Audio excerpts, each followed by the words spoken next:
Imagine this. It's the 1600s, deep in the bleak English countryside.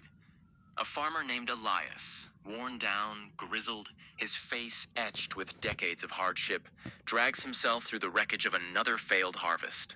His hands are cracked and bleeding, his back screams with every step, and his stomach growls louder than the wind.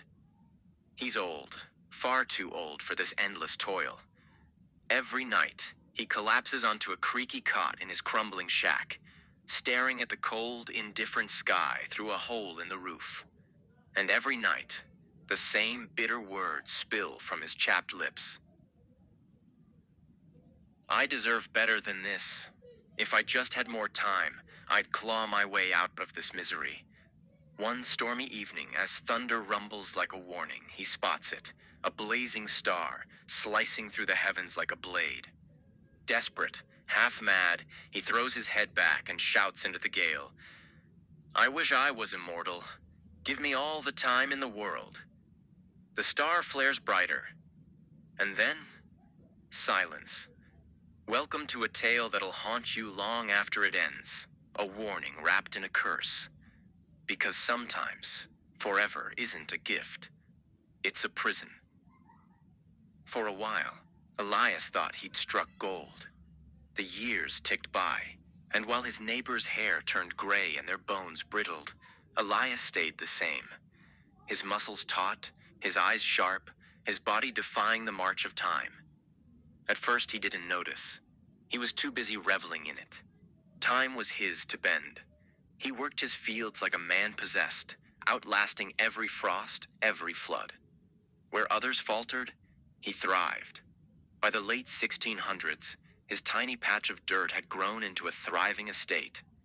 Villagers started whispering about him, the man who cheated death. By the 1700s, Elias wasn't just a farmer anymore. He was a titan. Gold coins piled up in his cellar, glittering jewels adorned his fingers, and his name echoed in awe across the countryside. He built a grand manor, its towering stone walls a monument to his triumph. Immortality? It was his superpower. But then the cracks started to show. It was 1723 when Elias buried his wife, Margaret. She'd been his rock. Fiery, stubborn, the only one who could make him laugh. He stood over her grave, his face unlined while hers had withered with age, and something cold settled in his chest. His sons followed decades later, grown men with families of their own, now dust beneath the earth. His friends, his rivals, even the village priest, all gone. Elias tried to move on.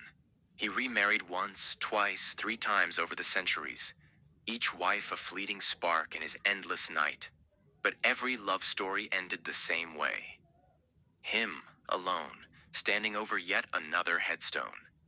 By the 1800s, the truth hit him like a sledgehammer. He hadn't just wished for time.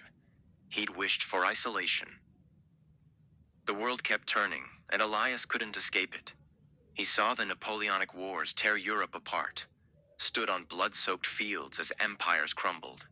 He tried to lose himself in the chaos, signing up as a soldier, hoping a stray bullet might end it. Nothing touched him.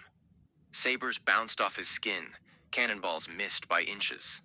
He walked away from every fight, unscathed but hollow. By the 1900s, he'd seen the Industrial Revolution choke the skies with soot, watched cities swell and collapse, revolutions ignite and fizzle. He adapted, learned new languages, traded gold for stocks, built fortunes in steel and oil. But the thrill was gone. Every victory felt like ash in his mouth. He'd outlived everyone he'd ever known, every dream he'd ever chased. By the 20th century, loneliness had become his shadow. He stopped making friends. Why bother when they'd just die? He stopped loving. Each heartbreak carved a deeper scar. He wandered the globe, a ghost in his own life, watching humanity stumble forward while he stayed rooted in place. He tried to end it. Oh, how he tried. In 1876, he leapt from a cliff into a raging sea, only to wash ashore hours later, coughing but alive. In 1944, he stood in the path of a tank, the treads grinding to a halt inches from his chest. In 2010, he rigged an explosion in a deserted warehouse, walking out of the flames with his coat singed but his body whole. The star's gift was ironclad, unbreakable, unrelenting. Today, Elias is still here, 400 years and counting.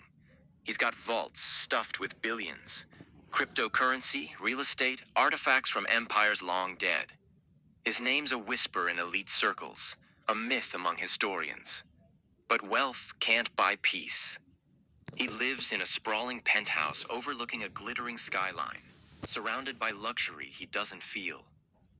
Every night he steps onto his balcony, tilts his head to that same cursed sky and pleads for death, for release, for an ending that'll never come. He's a man drowning in time, suffocated by the very thing he begged for. That star, it didn't just grant his wish, it sentenced him. So, next time you're staring up at the night sky, tempted to toss out a wish, immortality, riches, whatever, pause. Ask yourself, could you carry it? Because Elias learned the hard way. Some gifts come with chains. Forever isn't freedom. It's a cage. Did that story grab you by the throat? Hit that like button if it did and drop a comment. What would you wish for if you had one shot at a star? Subscribe for more tales that'll twist your mind and keep you hooked. See you in the next one.